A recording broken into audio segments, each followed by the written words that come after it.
남해안 끝자락 완도의 새벽 4시 한정옥은 청해상회 간판 불을 끄며 긴 하루를 마무리했습니다. 70이라는 나이가 무색하게 그녀의 손놀림은 여전히 날렵했죠. 갓 잡아 올린 굴을 손질하고 멸치를 골라내고 고등어를 포를 떠내는 일. 49년 동안 한결같이 해온 일이었습니다. 정옥의 손에서는 짙은 바다 냄새가 났어요. 아무리 씻어도 지워지지 않는 생선의 비린내와 소금기가 뒤섞인 그 냄새. 그것은 그녀가 평생을 바다와 함께 살아왔다는 증거였습니다. 남편이 10년 전 세상을 떠난 뒤로도 정옥은 멈추지 않았어요. 새벽 3시에 일어나 경매장에 가고 오후까지 가게를 지키고 저녁엔 손질을 마무리하는 일상. 그렇게 아들 태수를 키웠고 대학까지 보냈고 서울에서 장사를 시작하게 도왔습니다. 엄마, 이제 그만 일하세요. 어느 날 저녁 아들 장태수에게서 전화가 걸려왔어요. 45살이 된 아들은 서울에서 중소규모의 식자재 유통업을 운영하고 있었습니다. 사업이 그럭저럭 잘 되는 편이라고 했죠. 수연이도 할머니 보고 싶대요. 서울로 올라오세요. 뒤이어 며느리 장미현의 목소리가 들렸습니다. 40살의 미현은 도시적이고 세련된 여자였어요. 정옥을 처음 만났을 때부터 시골 시어머니를 다소 불편해하는 기분이 느껴졌지만 정옥은 애써 무시했었죠. 어머니, 혼자 사시기엔 너무 위험해요. 완도 집값도 요즘 많이 올랐다고 하던데 그 돈으로 편하게 지내세요. 저희가 모실게요. 달콤한 말이었습니다. 정옥은 바다를 바라보았어요. 어둠 속에서도 파도 소리가 들렸고 저 멀리 어선들의 불빛이 반짝였습니다. 이 바다가 그녀의 전부였어요. 하지만 손녀 수연이의 얼굴이 떠올랐죠. 12살 수연이는 완도에 올 때마다 할머니, 할머니 하며 달려와 안겼던 아이였습니다. 그래, 이제 좀 쉬어야 할 때인가. 정옥은 결심했습니다. 48년을 살아온 집과 남편과 함께 고기를 잡던 작은 배를 팔기로 했어요. 완도 바닷가 근처 25평 단독주택은 생각보다 비싸게 팔렸습니다. 2억 3천만 원. 그녀로서는 상상도 못할 큰돈이었죠. 배는 5천만 원에 넘어갔고요. 평생 모은 예금 3천만 원까지 합치면 2억 8천만 원이나 되었습니다. 짐을 쌀 때 정옥은 자신의 도구들을 챙겼어요. 30년 넘게 쓴 생선칼, 굴을 까는 전용 칼, 그물을 손질하던 가위, 바다에서 주운 예쁜 조개 껍데기들. 이 모든 것이 그녀의 삶이었습니다. 작은 여행 가방 2개에 옷가지와 함께 꼼꼼히 담았죠. 서울행 고속버스에 몸을 실었을 때 정옥의 가슴은 묘하게 설레었습니다. 새로운 시작이라는 기대감과 익숙한 것을 떠나는 불안감이 뒤섞였어요. 창밖으로 완도의 푸른 바다가 점점 멀어져 갔습니다. 서울 도착. 서울역에서 아들 부부가 나와 있었어요. 태수는 반갑게 정옥을 안았고 미현은 밝게 웃으며 손을 잡았습니다. 어머니, 편안하게 오셨어요? 수연이가 집에서 기다리고 있어요. 차로 30분을 달려 도착한 곳은 송파구의 한 아파트 단지였습니다. 32평 아파트. 도시 사람들에게는 평범한 크기였겠지만 정옥에게는 충분히 넓어 보였어요. 할머니. 수연이가 현관문을 열고 달려나왔습니다. 정옥은 손녀를 꼭 안았죠.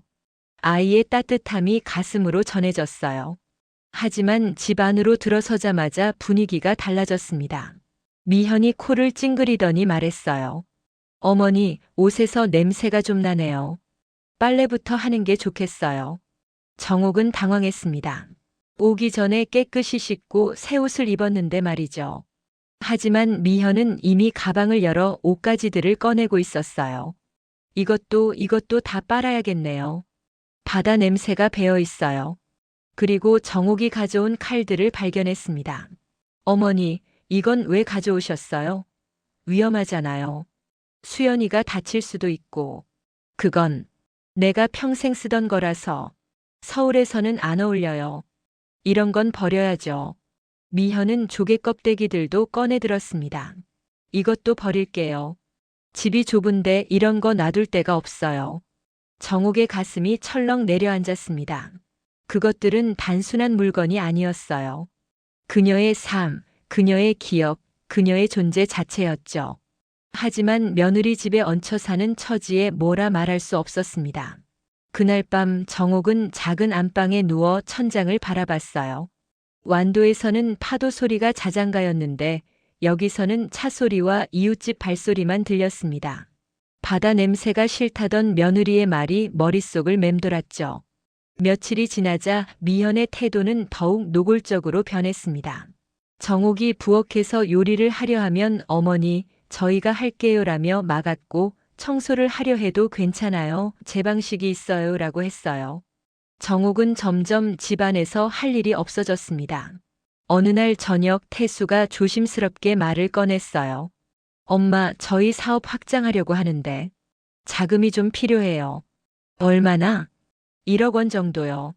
엄마 이름으로 투자하시면 수익 나면 매달 용돈도 드릴게요. 미현이 거들었습니다. 어머니, 그냥 은행에 넣어두시는 것보다 훨씬 나아요. 저희가 잘 관리해 드릴게요. 정옥은 망설였어요. 하지만 아들의 간절한 눈빛을 외면할 수 없었습니다. 알았다. 가족이니까. 믿는다. 이틀 뒤 정옥은 1억 원을 아들의 계좌로 송금했습니다. 통장 잔액이 줄어드는 걸 보며 불안했지만 스스로를 다독였죠. 아들을 위한 거야. 가족을 위한 거라고. 그런데 그날 저녁이었습니다. 미현이 부엌에서 나오더니 냉랭한 표정으로 말했어요. 어머니, 죄송한데요. 저희 집이 너무 좁아서요. 제 친정에 잠깐만 다녀오시면 안 될까요? 일주일 정도만요. 정옥은 믿을 수 없다는 표정으로 며느리를 바라봤습니다. 갑자기 왜 그러니? 솔직히 말씀드릴게요. 집이 답답해요. 어머니 계시면 냄새도 나고 불편해요. 태수는 아무 말도 하지 않았습니다. 그저 고개를 숙이고 있을 뿐이었죠. 정옥은 그 순간 깨달았어요. 자신이 환영받지 못한다는 것을, 돈만 필요했다는 것을 말입니다. 다음 날 아침 정옥은 작은 가방 하나만 들고 집을 나섰습니다. 수연이가 울먹이며 매달렸지만 정옥은 웃으며 말했어요. 괜찮아, 수연아.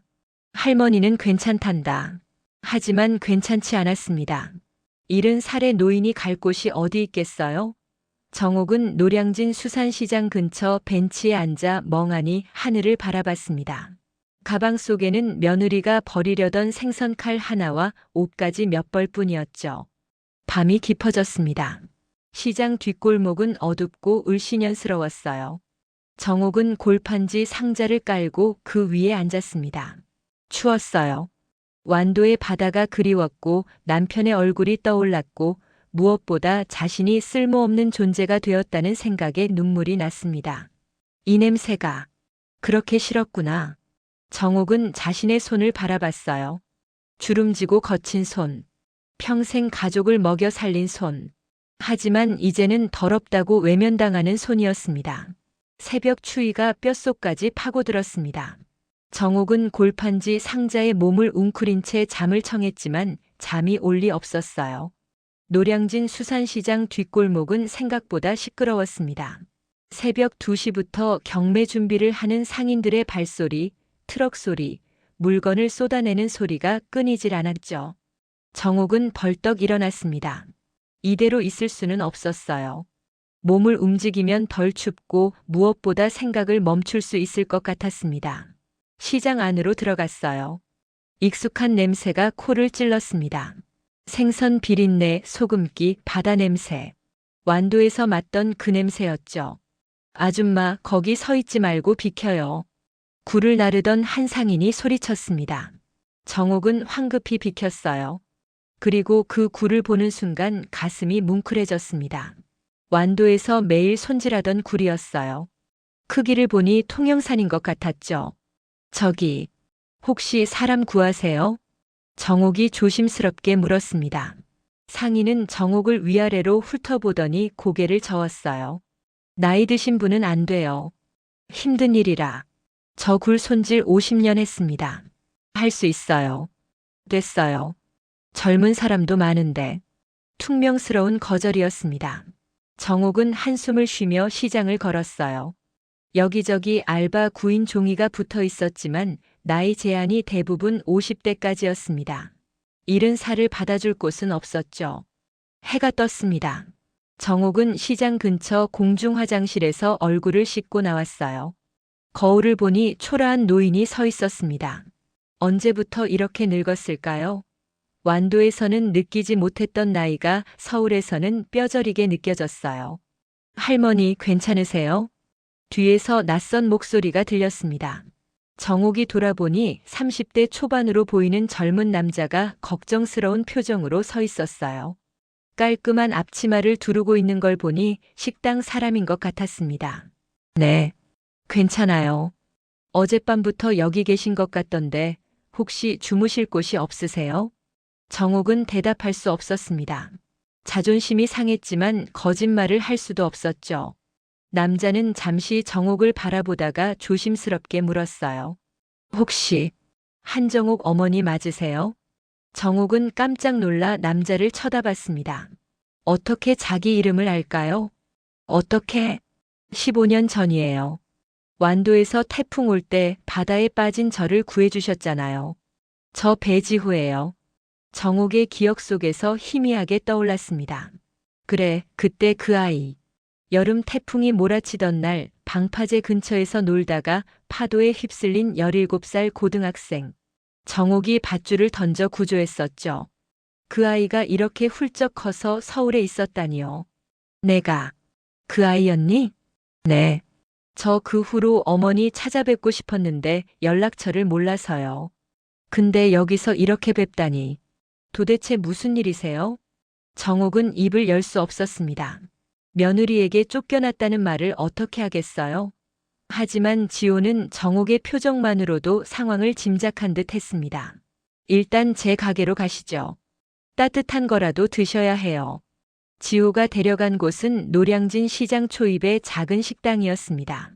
바다밥상이라는 간판이 붙어 있었어요. 가게 안은 깔끔했지만 손님이 별로 없었습니다.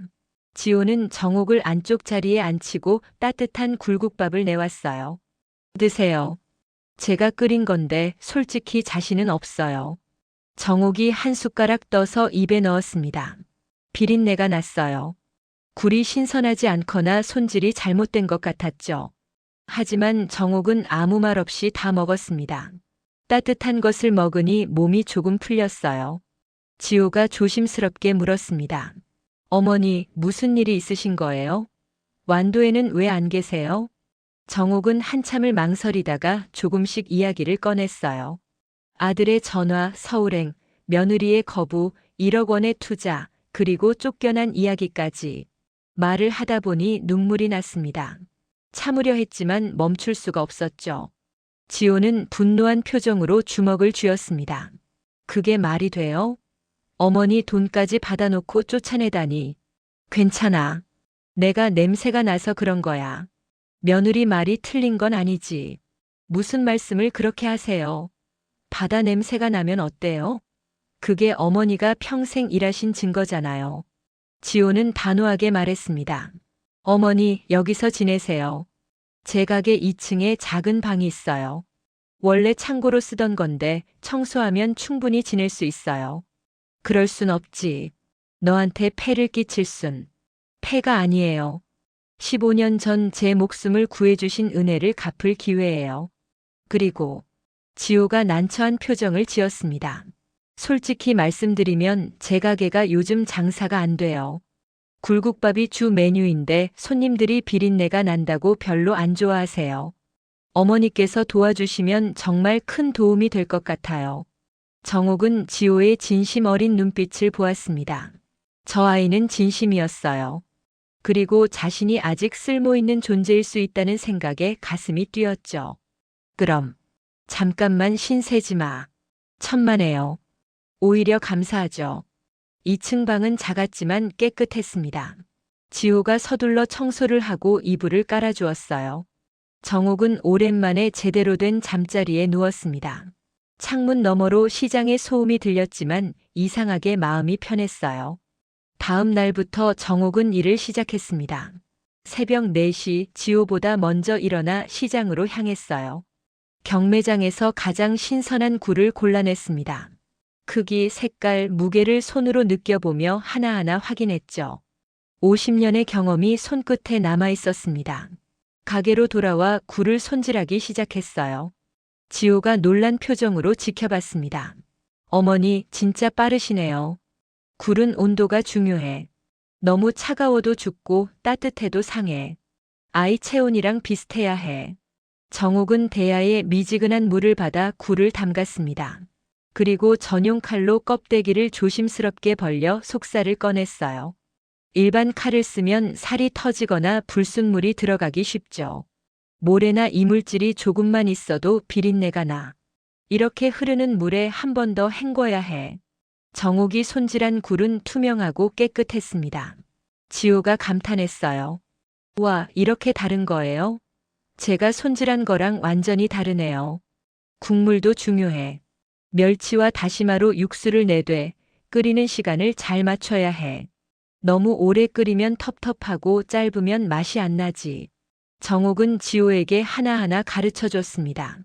육수 내는 법, 굴을 넣는 타이밍, 간 맞추는 방법, 고명 올리는 순서까지 48년간 몸으로 익힌 모든 것을 전수했어요. 점심시간이 되자 손님들이 들어오기 시작했습니다. 처음에는 서너 명 정도였어요. 하지만 국밥을 먹은 손님들의 반응이 달랐습니다. 사장님, 굴국밥 맛이 왜 이렇게 달라졌어요? 비린내가 하나도 안 나네. 이거 진짜 맛있는데요? 전에 먹었던 거랑 완전 다른데. 지호가 환하게 웃으며 말했습니다. 저희 어머니께서 오셔서 직접 손질해 주세요. 50년 경력이십니다. 어머, 정말요? 그럼 이제 자주 올게요. 소문은 빠르게 퍼졌습니다. 3일 만에 손님이 2배로 늘었고 일주일 만에 점심시간에는 자리가 없을 정도가 되었어요. 정옥의 손끝에서 마법이 일어나고 있었습니다. 어느 날 저녁 지호가 조심스럽게 제안했어요. 어머니, 굴국밥만 말고 다른 메뉴도 하나 개발하면 어떨까요? 무슨 메뉴? 굴전이요. 요즘 젊은 사람들이 전 종류 엄청 좋아하거든요. 근데 제대로 만든 굴전은 별로 없어요. 정옥은 고개를 끄덕였습니다.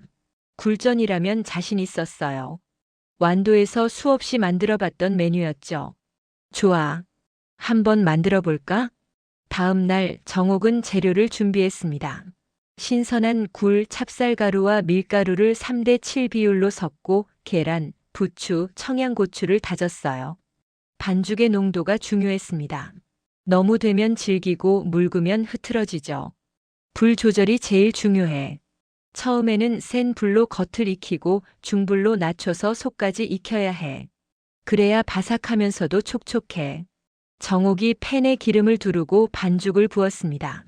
지글지글 소리가 나며 고소한 냄새가 퍼졌어요. 황금빛으로 익은 굴전을 접시에 담았습니다. 지호가 한입 베어 물더니 눈이 휘둥그레졌어요. 어머니, 이거 완전 대박인데요? 겉은 바삭한데 속은 부드럽고 굴향이 진짜 좋아요. 간장 소스도 만들어야지. 간장에 식초, 설탕, 깨소금, 다진 파를 넣으면 돼. 그날부터 바다밥상의 간판 메뉴가 2개가 되었습니다. 굴국밥과 굴전. 손님들은 2 메뉴를 함께 주문했고 입소문이 퍼지면서 저녁에도 손님이 붐비기 시작했어요. 한 달쯤 지났을 때였습니다. 정옥이 주방에서 굴을 손질하고 있는데 익숙한 목소리가 들렸어요. 어머, 여기 맛있다고 해서 왔는데. 정옥이 고개를 들자 미현이 서 있었습니다. 며느리는 핸드폰을 들고 가게 안을 촬영하고 있었어요. 그리고 정옥을 발견하는 순간 표정이 굳었습니다. 어머니. 정옥도 당황했지만 태연하게 말했습니다. 왔구나. 미현은 황급히 밖으로 나갔어요. 하지만 이미 영상을 찍었죠. 그날 저녁 미현의 SNS에 영상이 올라왔습니다. 완도에서 올라오신 저희 시어머니, 지금 노량진 시장에서 굴 손질하고 계세요. 저도 놀랐네요. 존경은 하지만 솔직히 좀 민망하기도 하고 저희도 모실 준비되어 있었는데 갑자기 나가신 거라. 여러분은 어떻게 생각하세요? 영상은 순식간에 퍼졌습니다. 조회수가 10만을 넘어섰고 댓글이 폭발했어요. 며느리가 이런 영상을 올리는 게 맞나요? 시어머니한테 1억 받아놓고 내쫓은 거 아니에요? 이 어머니 정말 대단하신 것 같은데 며느리는 뭐 하는 거지?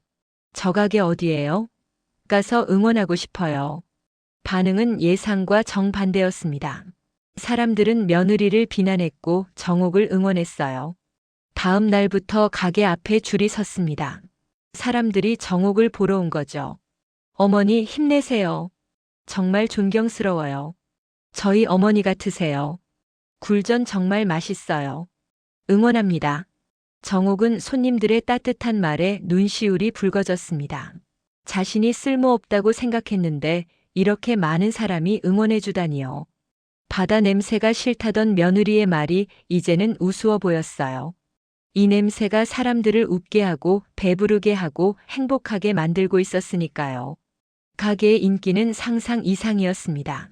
SNS 영상이 올라간 지 일주일 만에 바다밥상은 노량진에서 가장 핫한 맛집이 되었어요. 평일 점심시간에도 30명 이상이 줄을 섰고 주말에는 2시간씩 기다리는 손님들도 있었습니다. 지호는 신이 났지만 동시에 걱정스러웠어요. 정옥이 새벽 4시부터 밤 9시까지 쉬지 않고 일했거든요. 70살의 나이에는 너무 무리한 스케줄이었죠. 어머니 좀 쉬세요. 제가 할게요. 괜찮아. 손님들이 나를 보러 온 건데 내가 안 하면 안 되지. 정옥은 웃으며 말했지만 지호는 그녀의 손이 부들부들 떨리는 걸 알았습니다. 하루 종일 칼질을 하고 무거운 냄비를 들다 보니 손목이 상한 거예요. 하지만 정옥은 절대 내색하지 않았습니다. 어느 날 저녁 단골 손님 한 명이 제안했어요. 사장님 유튜브 채널 하나 만드시는 게 어때요? 요즘 할머니들 요리하는 영상 엄청 인기잖아요. 어머니 손놀림 보면 힐링 되던데. 지호의 눈이 반짝였습니다. 어머니 정말 좋은 생각인데요. 가게 홍보도 되고 어머니 이야기도 많은 분들이 알게 될 거예요. 나 같은 늙은이가 무슨 유튜브를. 아니에요. 요즘 진정성 있는 콘텐츠가 인기예요. 어머니의 50년 경력, 그 손끝의 기술을 사람들이 보고 싶어 할 거예요. 결국 정옥은 동의했습니다. 지호가 중고 카메라를 구입해서 촬영을 시작했어요. 처음에는 어색했지만 요리에 집중하다 보니 카메라가 있는지도 잊게 되었죠. 첫 번째 영상의 제목은 70살 완도 어머니의 50년 굴 손질 비법이었습니다. 정옥이 굴을 손질하는 과정, 국물을 내는 방법, 굴전을 붙이는 장면을 담았어요. 특별한 편집 없이 있는 그대로의 모습이었습니다. 영상을 올린 지 이틀 만에 조회수가 50만을 넘었습니다. 댓글들이 쏟아졌어요. 손놀림 보는 것만으로도 힐링됩니다. 우리 엄마 생각나서 눈물 났어요. 진짜 장인의 손길이네요. 존경스럽습니다. 며느리가 이런 어머니를 내쫓다니 믿을 수가 없어요. 두 번째 영상은 며느리에게 버림받은 어머니, 하지만 포기하지 않았습니다라는 제목으로 올렸습니다. 정옥이 직접 자신의 이야기를 담담하게 들려줬어요. 완도에서의 삶, 서울로 올라온 이유, 며느리의 거부, 그리고 지금 이곳에서 다시 시작한 이야기까지. 냄새가 난다고 했어요. 바다 냄새가 싫다고. 처음엔 정말 속상했죠. 평생 이 일로 가족을 먹여 살렸는데 그게 더럽다는 취급을 받으니까요. 정옥의 목소리가 떨렸습니다. 근데 여기 오니까 알았어요. 이 냄새가 나쁜 게 아니라는 걸. 사람들이 좋아해 주시고 맛있다고 해 주시고 응원해 주시잖아요. 그게 얼마나 큰 힘이 되는지 몰라요. 카메라를 보며 정옥이 미소 지었습니다. 나이 들었다고 냄새 난다고 포기하지 마세요. 우리한테도 가치가 있어요. 나도 다시 시작했잖아요. 일은 해도 할 수 있어요. 이 영상은 100만 조회수를 넘었습니다. 방송국에서 연락이 오기 시작했어요. KBS, SBS, MBC 모두 인터뷰 요청을 했고 몇몇 예능 프로그램에서는 출연 제의까지 들어왔습니다. 하지만 정옥은 정중히 거절했어요. 나는 방송 나갈 사람이 아니야. 그냥 여기서 손님들 음식 만들어 드리는 게 좋아. 대신 가게 운영에 더 신경을 썼습니다. 지호와 함께 메뉴를 확장하기로 했어요. 굴국밥, 굴전에 더해 생굴 무침, 굴찜, 굴튀김까지 5가지 메뉴로 늘렸습니다. 굴은 정말 다양하게 요리할 수 있어. 날것으로 먹어도 좋고 쪄도 좋고 튀겨도 맛있지. 하지만 제일 중요한 건 신선도야. 정옥은 매일 새벽 경매장에서 가장 좋은 굴만 골랐습니다. 한 박스에 3만 원이든 5만 원이든 상관없었어요. 품질이 최우선이었죠. 그래서 바다밥상의 굴은 다른 곳과 달랐습니다. 한 달쯤 지났을 때였어요. 미현이 다시 가게 앞에 나타났습니다. 이번에는 혼자가 아니라 태수와 함께였죠. 아들은 창피한 듯 고개를 숙이고 있었어요. 정옥이 주방에서 나와 그들을 마주했습니다. 가게 안의 손님들이 모두 쳐다봤어요. 미현의 얼굴이 상기되었습니다. 어머니. 미현의 목소리가 떨렸어요. 자신이 올린 영상 때문에 엄청난 비난을 받았던 터였습니다. 회사에서도 문제가 되었고 지인들에게도 손가락질을 당했죠. 그제야 자신이 무슨 짓을 했는지 깨달은 거예요. 잘못했어요. 정말. 제가 미쳤었어요. 어머니를 그렇게 대하다니. 미현이 무릎을 꿇었습니다. 가게 한가운데서요. 손님들이 술렁였어요. 제발 용서해 주세요. 다시는 그러지 않을게요. 집으로 돌아오세요. 태수도 함께 무릎을 꿇었습니다. 엄마, 제가 잘못했어요. 와이프 말만 듣고 엄마 마음은 생각 안 했어요. 다시 기회를 주세요. 정옥은 그들을 내려다보았습니다. 한때는 가족이라고 믿었던 사람들. 하지만 자신을 냄새난다며 내쫓았던 사람들이었죠. 가슴 한구석이 아팠지만 정옥은 단호하게 말했습니다. 일어나라. 엄마. 일어나. 사람들 보는 데서 무릎 꿇는 거 아니다. 태수와 미현이 일어났습니다. 정옥이 천천히 입을 열었어요. 너희 집에서는 이 냄새가 지독하다더니 여기서는 이 냄새 덕분에 밥벌이가 되더라. 신기하지? 미현이 울먹였습니다. 죄송해요, 어머니. 용서? 글쎄다. 그건 시간이 필요할 것 같구나. 정옥이 태수를 똑바로 쳐다봤어요. 근데 너 1억은 어떻게 됐니? 그게 사업이 안 되어서. 이렇구나. 태수가 고개를 끄덕였습니다. 정옥은 한숨을 쉬었어요. 예상했던 일이었습니다. 됐다. 그 돈은 너 학비라고 생각하마. 비싼 수업료였지만 배웠으면 됐어. 엄마. 근데 말이야. 정옥이 태수를 보며 말했습니다. 일 배우고 싶으면 여기 와. 내 가게에서 일해. 대신 조건이 있어. 무슨 조건이요? 사장은 나야. 너는 직원이고. 월급은 250만 원. 주휴수당 포함해서 270만 원 정도 될 거다. 그거로 너희 가족 먹고 살아봐. 태수의 얼굴이 하얗게 변했어요. 자신은 사업을 하던 사람인데 어머니 밑에서 직원으로 일한다는 게 자존심 상하는 일이었죠. 하지만 지금 선택권이 없었습니다. 알겠습니다, 어머니. 미현이 너는 어떻게 할 거니? 미현이 고개를 들었어요. 저도 도와드리고 싶어요. 너는 안 돼. 정옥의 목소리가 차가웠습니다. 너는 이 냄새 못 참잖아. 여기서 일하려면 하루 종일 이 냄새를 맡아야 해. 너한테는 무리야. 어머니. 대신 수연이는 주말에 데려와. 할머니가 보고 싶거든. 미현이 눈물을 흘렸습니다. 정옥은 더 이상 말하지 않고 주방으로 돌아갔어요. 손님들 음식을 만들어야 했으니까요. 다음 날부터 태수가 가게에 나왔습니다. 45년을 살면서 처음으로 앞치마를 두르고 설거지를 하고 홀서빙을 했어요. 처음엔 서툴렀죠. 접시를 떨어뜨리기도 하고 주문을 헷갈리기도 했습니다. 이것들 제대로 못해? 정옥이 호통쳤어요. 손님 테이블 번호 잘 보고 가져가. 뜨거운 거는 조심하고. 네, 어머니. 태수는 처음으로 일이 얼마나 힘든지 깨달았습니다. 어머니가 평생 이런 일을 해왔다는 게 믿기지 않았어요. 하루 종일 서 있으니 다리가 아팠고 무거운 냄비를 들다 보니 팔이 저렸습니다. 일주일쯤 지나자 태수도 조금씩 익숙해졌어요. 손님들을 대하는 법을 배웠고 주방 일도 거들기 시작했습니다. 정옥은 아들에게 굴 손질하는 법을 가르쳤어요. 칼을 이렇게 잡고 껍데기 사이에 넣어서 비틀어. 힘으로 하는 게 아니라 기술로 하는 거야. 태수의 손은 서툴렀지만 점점 나아졌습니다. 20개를 손질하는데 30분이 걸렸지만 일주일 뒤에는 15분으로 줄었죠. 엄마, 이거 정말 어려운 일이네요. 그러게. 내가 대학 다닐 때 내가 이걸 해서 학비 벌었어. 알았어? 태수는 고개를 숙였습니다. 미안함과 고마움이 동시에 밀려왔어요. 주말이 되자 수연이가 찾아왔습니다. 12살 손녀는 할머니를 보자마자 달려와 안겼어요. 할머니. 그래, 우리 수연이. 많이 컸네. 할머니 유튜브 봤어요. 할머니 진짜 멋있어요. 수연이는 가게 일을 돕고 싶다고 했습니다.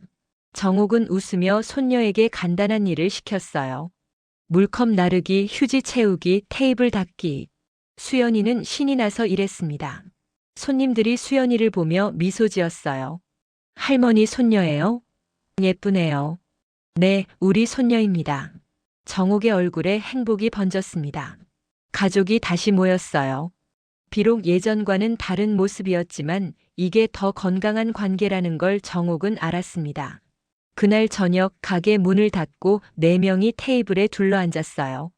지호가 준비한 굴전과 굴국밥이 놓였습니다. 자, 다들 먹어. 정옥이 말했습니다.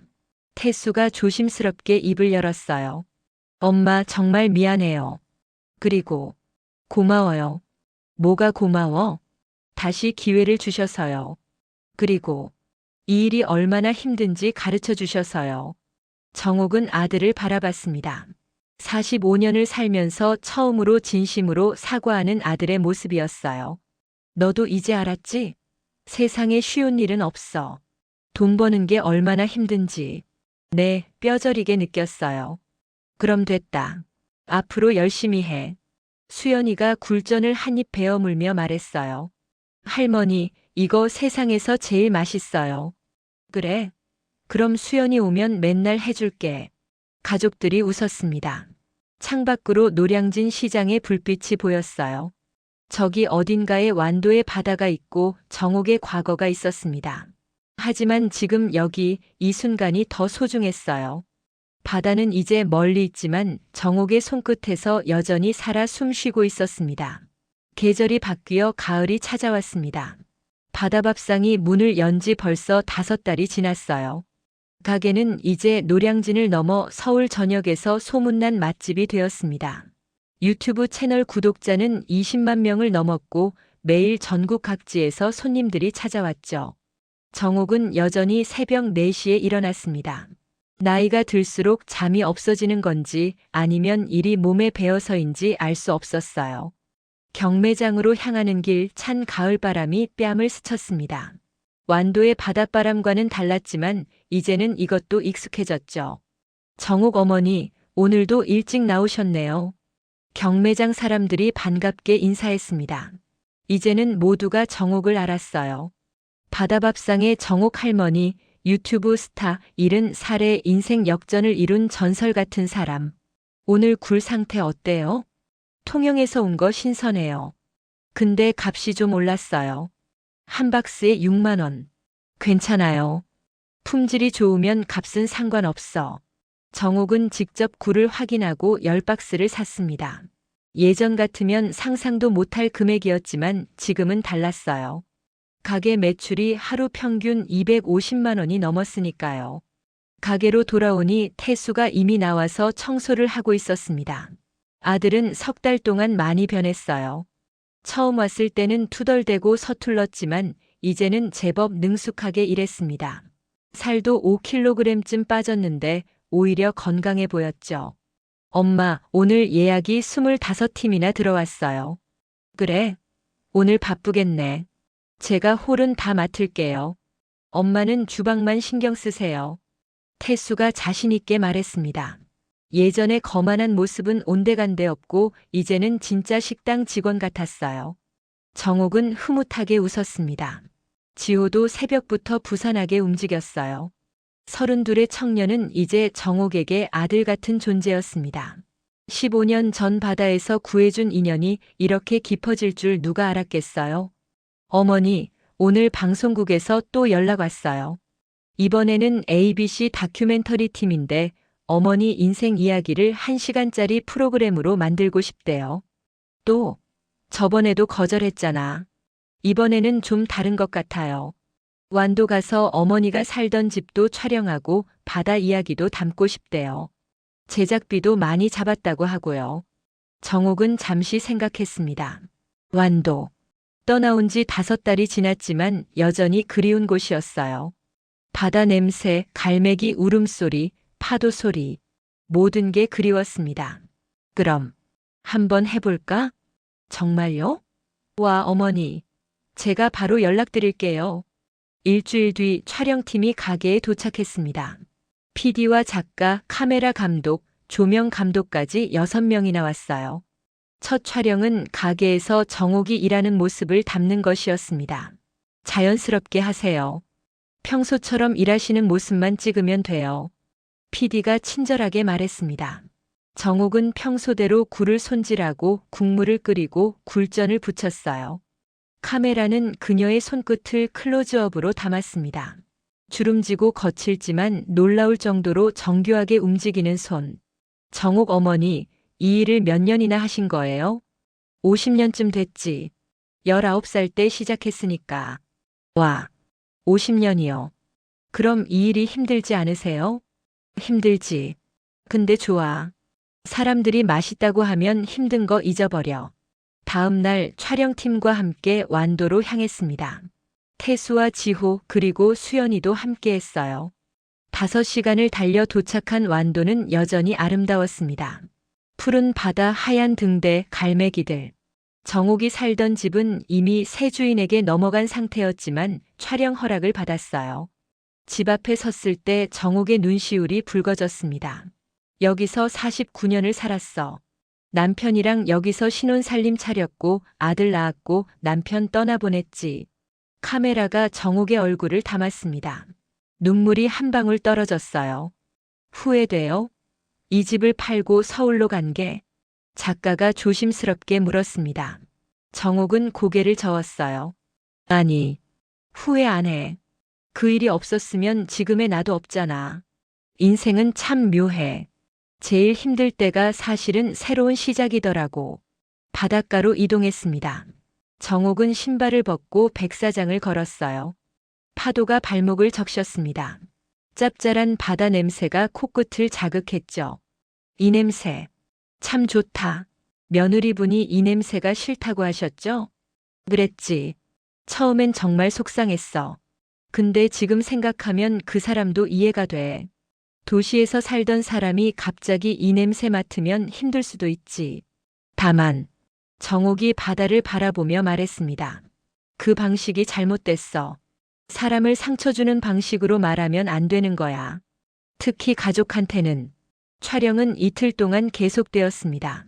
정옥이 다니던 경매장, 단골 식당, 옛 친구들과의 만남까지 모두 카메라에 담았어요. 친구들은 정옥을 보며 눈물을 흘렸습니다. 정옥아, 서울서 고생 많았지? 뉴스 다 봤어. 고생은 무슨. 나 잘 살고 있어. 그래도 이른에 새로 시작하는 게 쉬운 일이야? 대단해, 진짜. 마지막 촬영은 바닷가에서 정옥이 직접 굴을 채취하는 장면이었습니다. 물이 차가웠지만 정옥은 개의치 않았어요. 장화를 신고 바닷물에 들어가 바위에 붙은 굴을 조심스럽게 떼어냈습니다. 이렇게 채취한 굴이 제일 맛있어. 양식도 좋지만 자연산은 다르지. 수연이가 할머니 옆에서 함께 굴을 캤어요. 차가운 물에 손이 시렸지만 신기하고 재미있었습니다. 할머니, 이거 완전 딱딱해요. 어떻게 떼요? 칼을 이렇게 넣어서 살짝 비틀면 돼. 힘으로 하면 안 돼. 할머니와 손녀가 함께 웃는 모습을 카메라가 담았습니다. 그 모습을 보던 태수의 눈에도 눈물이 맺혔어요. 자신이 얼마나 큰 실수를 했는지, 엄마가 얼마나 대단한 사람인지 새삼 깨달았습니다. 서울로 돌아온 뒤 정옥은 큰 결심을 했습니다. 가게를 확장하기로 한 거예요. 옆 가게가 마침 비었고 지호가 그 자리를 계약했습니다. 보증금 5천만 원, 월세 350만 원. 큰 돈이었지만 감당할 수 있었어요. 어머니, 이제 정말 큰 식당이 되겠네요. 그러게. 꿈만 같아. 확장 공사는 2주일이 걸렸습니다. 테이블을 15개로 늘리고 주방도 넓혔어요. 직원도 2명 더 고용했습니다. 26살 주방 보조 1명과 22살 홀 서빙 1명. 리뉴얼 오픈날 가게 앞에 100명이 넘는 사람들이 줄을 섰습니다. 유튜브 구독자들, 단골 손님들, 방송을 보고 찾아온 사람들까지. 정옥은 떨리는 마음으로 문을 열었어요. 어서 오세요. 그날 매출은 450만 원을 기록했습니다. 역대 최고 매출이었죠. 정옥은 하루 종일 쉬지 않고 일했습니다. 손이 아프고 다리가 저렸지만 행복했어요. 밤 10시 마지막 손님이 나간 뒤 5명이 테이블에 앉았습니다. 정옥, 태수, 지호, 그리고 새로운 직원 2명. 모두 녹초가 되어 있었어요. 오늘 정말 대박이었어요, 어머니. 지호가 웃으며 말했습니다. 그러게. 이렇게 많은 손님이 올 줄은 몰랐지. 어머니 덕분이에요. 어머니의 진심이 사람들에게 전달된 거예요. 태수가 조심스럽게 입을 열었습니다. 엄마, 저 하나 제안해도 될까요? 뭔데? 프랜차이즈 해보는 거 어때요? 요즘 완전 핫하잖아요. 전국에 바다밥상 지점을 내면 대박 날 것 같은데. 정옥은 고개를 저었습니다. 안 돼. 왜요? 나는 여기서 손님들 얼굴 보면서 요리하는 게 좋아. 프랜차이즈 하면 내가 다 관리 못해. 그럼 맛이 달라지고 손님들 실망시키게 돼. 하지만 사업적으로는 돈이 다가 아니야. 정옥이 단호하게 말했습니다. 내가 이 일 시작한 건 돈 때문이 아니었어. 사람들한테 맛있는 음식 먹이고 행복하게 해주고 싶어서야. 그게 내 보람이야. 태수는 더 이상 말하지 않았습니다. 엄마의 철학을 존중하기로 했어요.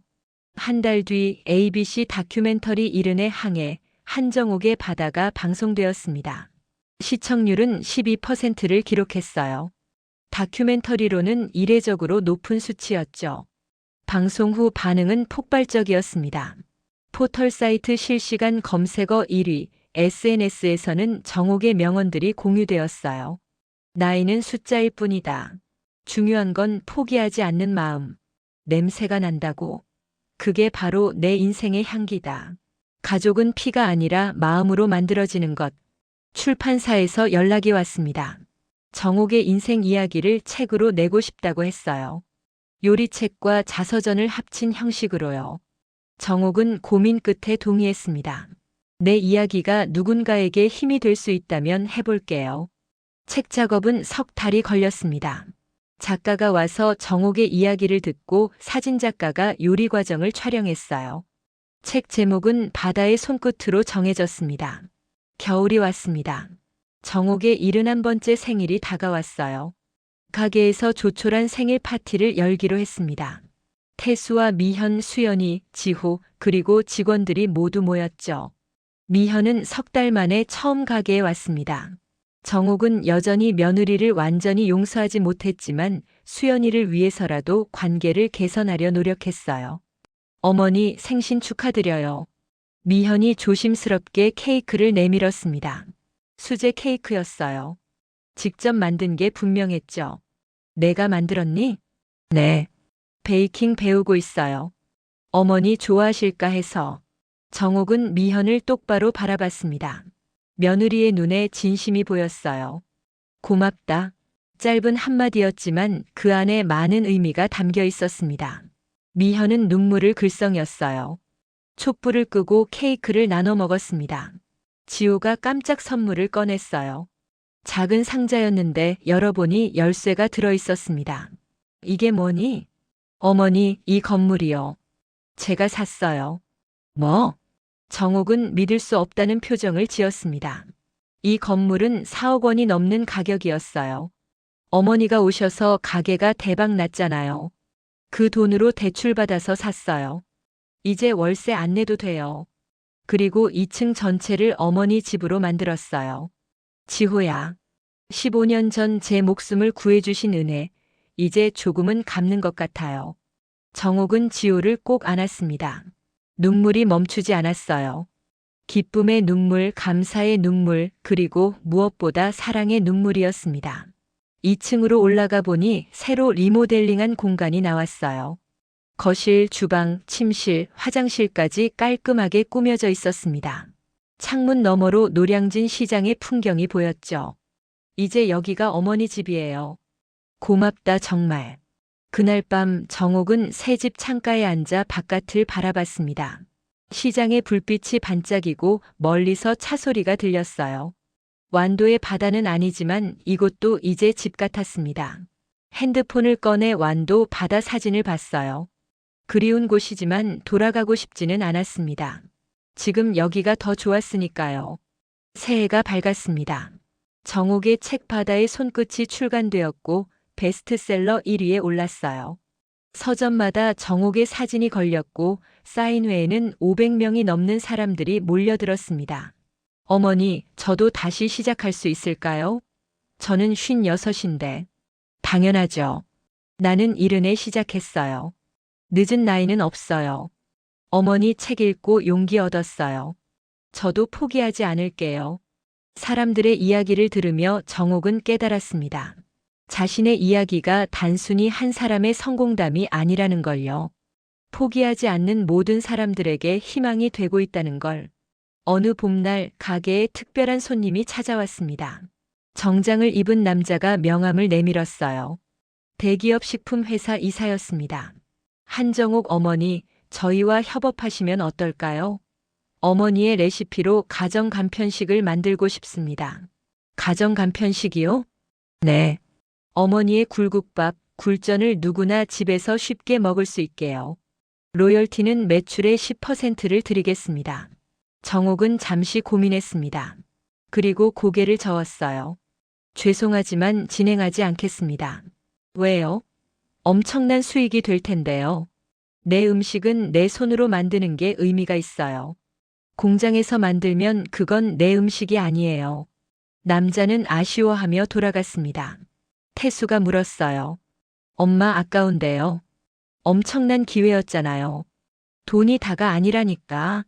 나는 여기서 손님들 얼굴 보면서 요리하는 게 행복해. 그걸로 충분해. 정옥은 다시 주방으로 들어갔습니다. 굴을 손질하고 국물을 끓이고 굴전을 부쳤어요. 51년째 하는 일이지만 여전히 설렜습니다.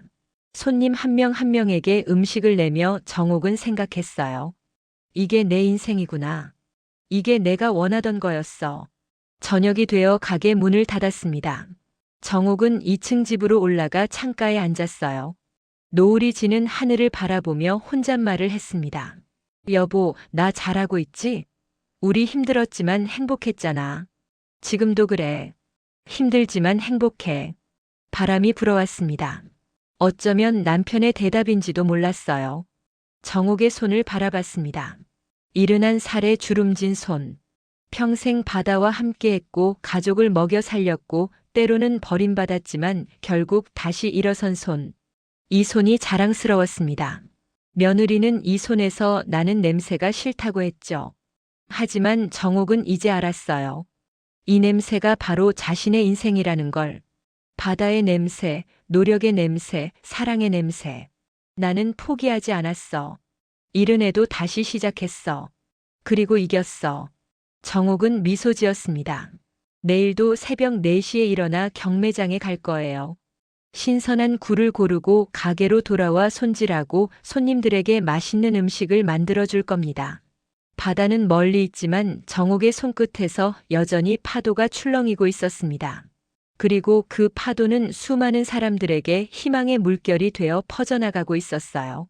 노량진 시장의 불빛 아래 바다밥상의 간판이 따뜻하게 빛났습니다. 정옥의 새로운 바다, 정옥의 새로운 인생이 거기 있었습니다.